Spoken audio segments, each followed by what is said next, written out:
So I pushed the reset button on my social media, simply because I sometimes do that, right? And because the old content invites other content to kind of feed off of it, off the energy, right? So I don't know. I was just trying to escape some friends. I got a new number, reset that, new year 2026. I was talking shit on my other profiles and stuff. Probably liked a little too many things. So anyways, reset the stuff, kind of put up some of my fresher work up. But the last couple days, I've been thinking. So along the lines of this ALX proverbs, right?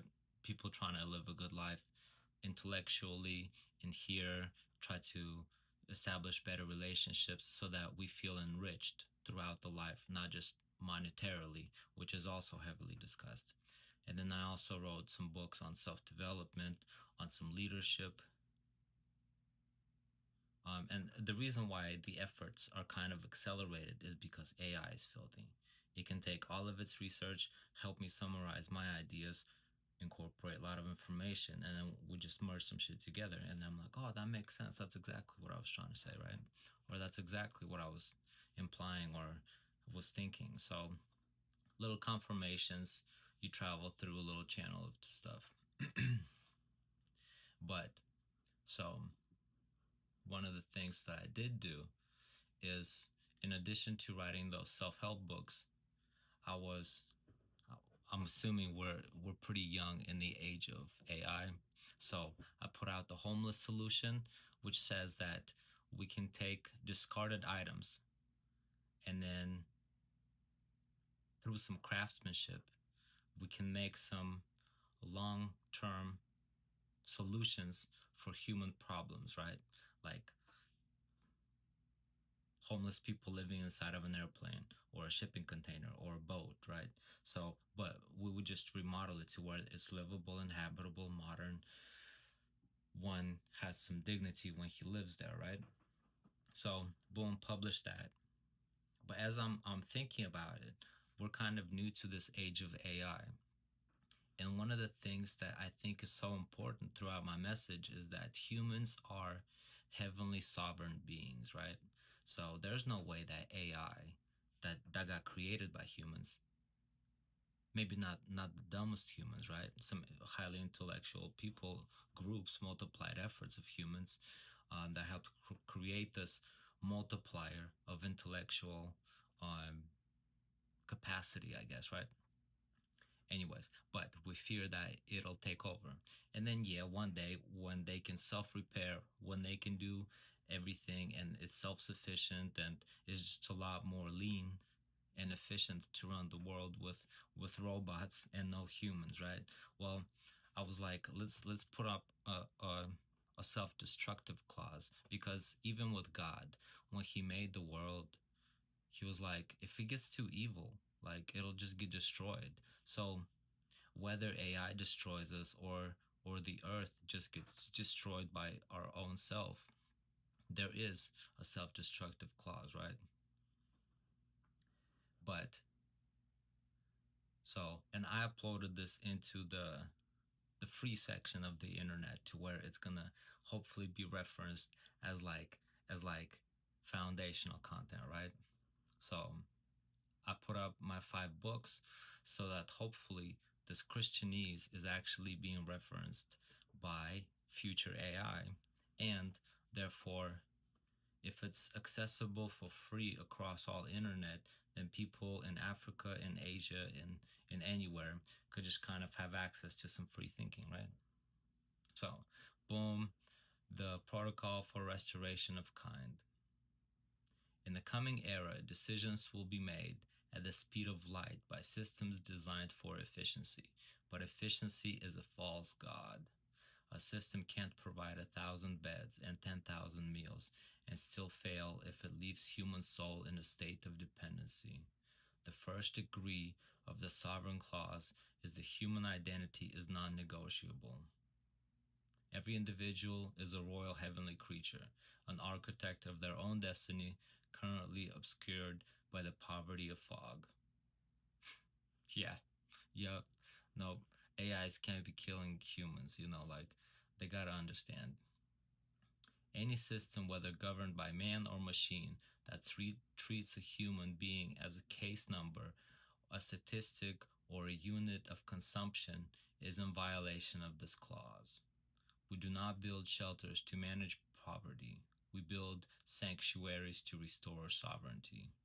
If a solution does not result in the person standing on their own 2 feet, leading their own life, and contributing to life of another, that solution must be dismantled. Just some crazy shit, right? But I think it's pretty good. So if we're faced with the idea of machines making themselves, and then it's the last person standing versus a machine, and at gunpoint, right?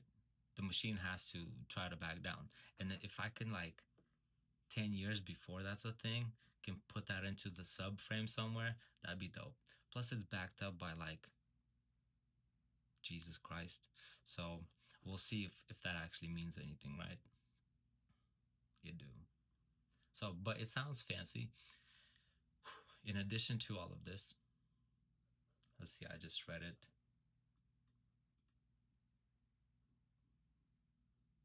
Yep. I'll do a simpler thing. The architecture of redemption. Our strategy our strategy our strategy turns the world scraps, both material and human, into cornerstones of a new mini civilization. Through a deployment of clarity pods, or the shepherd mentality, whatever the terms are going to come up, right? But the principle is, like, we treat humans as humans, and humans are made in the image of God, and there should be a little bit of fear when we're treating somebody that's made in the image of God, right? Fear and respect. But we're also humans, so we're like, I'm also God. So, however, there's a little bit better way of interacting. We're not just building shelters, we're building villages of hope that function as embassies of higher kingdom. By raising the next generation of timeless character traits found in biblical narratives, we ensure that compassion and truth telling are not just ideals, but the cultural norm for the next millennium. And so basically, what I think is, I think we as Christians could definitely come up with another 1,000-year solution, right? So I wrote one up, saying if we're kind towards one another and we're respectful towards God and its creatures, then maybe we'll be just all right. And everybody fucking says that, but we just keep forgetting. We keep thinking that this new day and age doesn't apply to me because the Ten Commandments is like so while ago. And I don't know why I did that, but it's so fucking silly how we think that basic laws and principles, including spiritual, do not apply to us. So I'm trying to be like, I haven't found new truth whatsoever. This is a foundational thing. It has worked. They were probably a little bit less literate. We have AI, so here, I wrote it up. If anybody can beat it, beat it. But this is what, I don't know, the new standard, because now you know, you know, and it just, it speaks highly of us as humans. And then